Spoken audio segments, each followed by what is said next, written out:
Hello दोस्तों, स्वागत है आपका डर की दस्तान में। डर की एक और नई दुनिया में आपका स्वागत है, जहां कहानियां नहीं डर बोलता है, जहां हर एक चीख एक कहानी है और हर एक साया एक रहस्य। आइए कदम रखते हैं डर की दुनिया में डर की दस्तान के साथ, एक ऐसी यात्रा पर जो आपको अंदर तक झकझोर कर रख देगी। आज हम आपको सुनाने जा रहे हैं एक ऐसी सवारी की कहानी, एक ऐसी रात की कहानी जो आपके रोंगटे खड़े कर देगी, जो कभी मंजिल तक पहुंची ही नहीं। एक ऐसा सफर जो अधूरा रह गया, शापित रह गया। एक टैक्सी ड्राइवर की जुबानी, उसकी आप बीती, उसकी आंखों देखा हाल।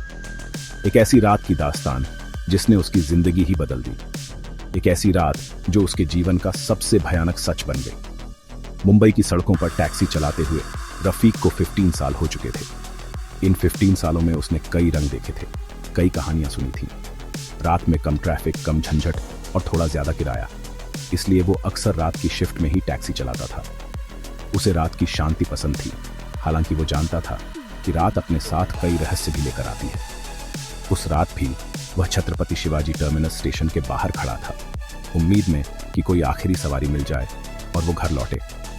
वो सोच रहा था कि आज जल्दी घर जाकर सोएगा। रात के 2:30 बज चुके थे, समय जैसे थम सा गया था। स्टेशन के बाहर सब सुनसान था, एक अजीब सी खामोशी छाई हुई थी। तभी एक लड़की सामने आई, सफेद साड़ी में, सिर झुका हुआ, बाल ऐसे जैसे अभी अभी बारिश में भीगे हों। वो धीरे धीरे उसकी टैक्सी की तरफ बढ़ रही थी। बिना कुछ कहे टैक्सी के पिछले दरवाजे का हैंडल घुमाया और सीट पर बैठ गई। उसने एक बार भी रफीक की तरफ नहीं देखा। उसके होठों से सिर्फ इतना निकला, मालाड चलो, श्मशान घाट के पास। उसकी आवाज में एक अजीब सी कशिश थी, एक दर्द था। रफीक को अजीब सा लगा, इतनी रात को कोई लड़की अकेली श्मशान घाट क्यों जाएगी? ये सवाल उसके दिमाग में घूमने लगा, मगर फिर उसने सोचा उसका काम सवाल पूछना नहीं, सवारी पहुंचाना है। यही उसका धर्म है, यही उसकी रोजी रोटी। उसने मीटर चालू किया और टैक्सी चल पड़ी, एक अनजान रास्ते की ओर, एक डरावनी मंजिल की ओर। जैसे जैसे गाड़ी आगे बढ़ रही थी, रफीक को बेचैनी होने लगी। उसे लग रहा था जैसे कोई अनहोनी होने वाली है। सड़कें सुनसान थीं, लाइटें कमजोर और वातावरण में एक अजीब सी ठंडक घुली हुई थी, जैसे हवा में मौत की आहट हो।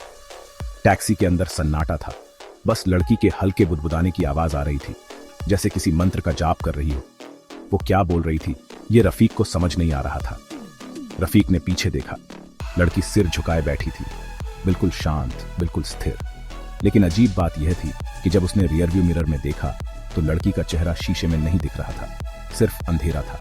वो हड़बड़ा गया, उसने ब्रेक मारा और टैक्सी को साइड में रोका। उसका दिल जोर जोर से धड़क रहा था। उसने पीछे देखा, सीट खाली थी, वहां कोई नहीं था। पूरा शरीर कांप गया, डर के मारे उसके हाथ पैर ठंडे पड़ गए। वो दरवाजा खोलकर बाहर निकला और इधर उधर देखने लगा। उसे यकीन नहीं हो रहा था कि अभी कुछ देर पहले एक लड़की उसकी टैक्सी में बैठी थी।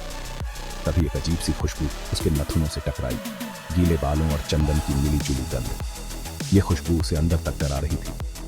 उसने फिर टैक्सी की तरफ देखा और देखा कि टैक्सी के बोनट पर सफेद साड़ी का एक कोना लटक रहा था। वो साड़ी हवा में लहरा रही थी, जैसे कोई उसे बुला रहा हो। अब रफीक को पसीना आने लगा, हालांकि रात की हवा ठंडी थी। डर उसके रोम रोम में समा गया था। वो वहां से टैक्सी दौड़ाकर सीधा घर पहुंचा और कसम खाई कि अब वो कभी रात की शिफ्ट नहीं करेगा। वो उस रात को कभी नहीं भूल पाएगा। लेकिन डर की दुनिया इतनी जल्दी पीछा नहीं छोड़ती। एक बार अगर डर आपके दिल में बस जाए तो वो आसानी से नहीं निकलता। अगली रात पता नहीं क्यों रफीक फिर टैक्सी लेकर सीएसटी स्टेशन पहुंच गया। वो खुद भी नहीं जानता था कि वो वहां क्यों जा रहा है, दिल मान ही नहीं रहा था। और जैसे ही घड़ी में 2:30 बजे वही लड़की फिर सामने खड़ी थी, वही साड़ी, वही भीगे बाल और वही झुका हुआ चेहरा। वो उसे घूर रही थी जैसे उसे जानती हो। बिना एक शब्द कहे टैक्सी के अंदर आकर बैठ गई। इस बार रफीक के पास भागने का भी मौका नहीं था। रफीक की रूह कांप गई, लेकिन इस बार उसने हिम्मत की और पूछा, तुम कौन हो, इंसान हो या कुछ और? उसकी आवाज में डर और हैरानी दोनों थे। पहली बार लड़की ने सिर उठाया, धीरे धीरे, बहुत धीरे धीरे। रफीक की चीख गले में ही अटक गई। वो जो देखने वाला था उसके लिए वो बिल्कुल भी तैयार नहीं था। उसका चेहरा जला हुआ था, आंखें खून से लाल और मुस्कान ऐसी जैसी श्मशान की राख से उठती हो। वो मुस्कान मौत से भी ज्यादा डरावनी थी। मैं सवारी नहीं, सजा हूँ। चलो जहाँ तुम्हें ले जाना है। उसकी आवाज में गुस्सा और बदला लेने की आग थी। रफीक जैसे तैसे टैक्सी चलाने लगा। टैक्सी खुद ब खुद एक सुनसान गली में मुड़ गई और एक पुराने जर्जर बंगले के सामने आकर रुक गई। वो बंगला सालों से वीरान पड़ा था। लड़की उतर गई और बंगले के अंदर चली गई। रफीक भी पीछे पीछे उतरा, जैसे किसी ताकत ने उसे मजबूर कर दिया हो। वो नहीं चाहता था वहां जाना, लेकिन वो खुद को रोक नहीं पा रहा था। बंगले की दीवारों पर धूल जमी हुई थी, सालों पुरानी धूल जो उस बंगले के इतिहास को बयां कर रही थी। लेकिन एक तस्वीर साफ साफ नजर आई। वही लड़की किसी लड़के के साथ मुस्कुरा रही थी।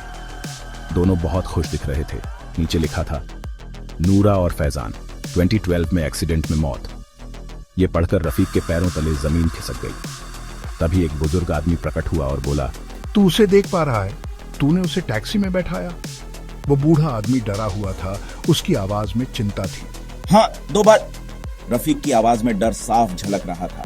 बेटा, वो लड़की 12 साल पहले मालाड श्मशान के पास एक टैक्सी वाले के साथ गई थी, लेकिन जिंदा वापस नहीं आई। उसकी कहानी सुनकर हर कोई डर जाता है। उस टैक्सी ड्राइवर ने उसके साथ दुष्कर्म किया और उसकी हत्या करके लाश को जला दिया। वो एक दरिंदा था, इंसान के रूप में शैतान। अब वो हर उस ड्राइवर को ढूंढती है जो रात के 2:30 बजे अकेला मिले। वो बदला लेने के लिए वापस आई है। वो सवारी नहीं लेती, उसे सिर्फ एक चीज चाहिए, बदला। वो उस टैक्सी ड्राइवर को ढूंढ रही है और जो भी उसकी राह में आएगा वो उसे नहीं छोड़ेगी। अब रफीक को समझ आ चुका था कि वो अगला है। वो नूरा के गुस्से का शिकार होने वाला था। वो भागा, टैक्सी स्टार्ट की और शहर की ओर दौड़ पड़ा। वो अपनी जान बचाना चाहता था, लेकिन गाड़ी खुद ब खुद सी लिंक की ओर मुड़ने लगी, जैसे कोई उसे खींच रहा हो। स्टीयरिंग लॉक, ब्रेक फेल और सामने सिर्फ पानी ही पानी। अब रफीक के पास कोई रास्ता नहीं था। गाड़ी के अंदर नूरा की आवाज गूंज रही थी, चलो अब तुम्हारी मंजिल आ गई। उसकी आवाज में जीत की खुशी थी। रफीक की टैक्सी समुद्र में समा गई, हमेशा के लिए। अगले दिन सुबह एक खबर आई, एक टैक्सी बांद्रा वर्ली सी लिंक से समुद्र में गिरी। ड्राइवर की लाश नहीं मिली, लेकिन टैक्सी की पिछली सीट पर जली हुई सफेद साड़ी मिली और टैक्सी के मीटर पर दर्ज था 666 इंचेस। अब जब भी रात को टैक्सी लो और सफेद साड़ी में कोई लड़की दिखे, सुन लो, मंजिल तक पहुंचना जरूरी नहीं। कभी कभी सवारी सिर्फ लेने आती है, लौटाने नहीं। कभी कभी वो आपको ऐसी जगह ले जाएगी जहां से आप कभी वापस नहीं आ पाएंगे। तो दोस्तों, आज की कहानी में बस इतना ही। अगर ये कहानी आपको डरा गई तो लाइक, शेयर और सब्सक्राइब जरूर करें डार्की दस्तान को, जहां कहानियां नहीं, डर बोलता है। यहां हर रात एक नई कहानी जन्म लेती है। अगली कहानी में मिलते हैं एक और डरावनी दास्तान के साथ। तब तक के लिए अपने आसपास की आवाजों पर ध्यान दें। क्या पता डर आपके बिल्कुल करीब हो।